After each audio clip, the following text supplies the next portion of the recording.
As soon as we spring into existence, the process of exploration begins.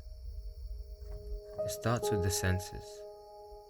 The newborn child hears the nurse speaking, followed by a loud slap which is immediately felt on the body. The baby cries. It sees colors for the first time.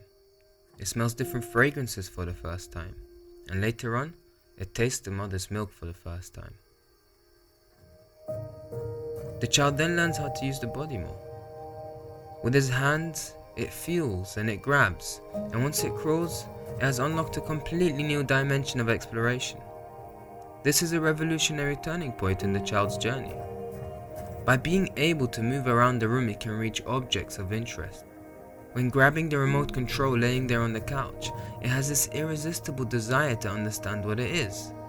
And so the instinct drives the child to put it in its mouth. Is this edible? And as far as the baby's aware, the house that it's in, it's its entire universe. Just until it becomes old enough to go out of the house and eventually to school.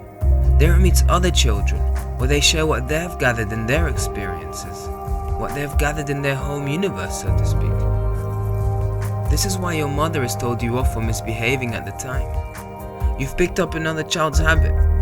The child growing up to be a teenager becomes more exposed to society, its belief systems, and starts to learn more about life, mostly from their teachers' experiences, but also from a textbook. With physical growth comes an expansion of exploration due to further introduction of tools available to explore. The child, now referred to as an adult, has seen life through the microscope and the telescope and has explored theories and ideas about the universe and its mechanics. This individual's awareness has pretty much infiltrated through most of the physical reality in its surroundings. So now it's time to continue to explore though.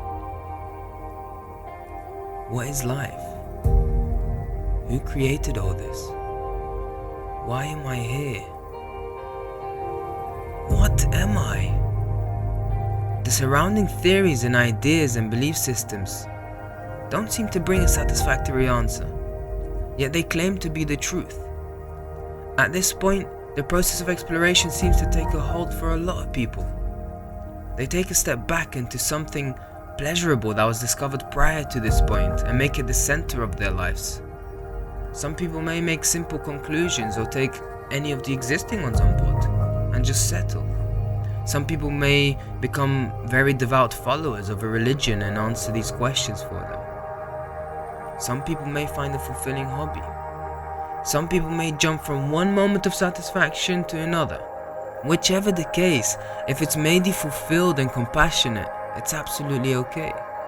There's no right or wrong place to be in this. But otherwise, consider this. Throughout the journey of exploration, the individual learnt to move, communicate, process thoughts constructively, and so on. The development of these tools in one's life has expanded the ability to explore further into more subtle dimensions of life. So what if, at this point, the individual is supposed to develop another tool that is subtle enough to be able to answer such questions?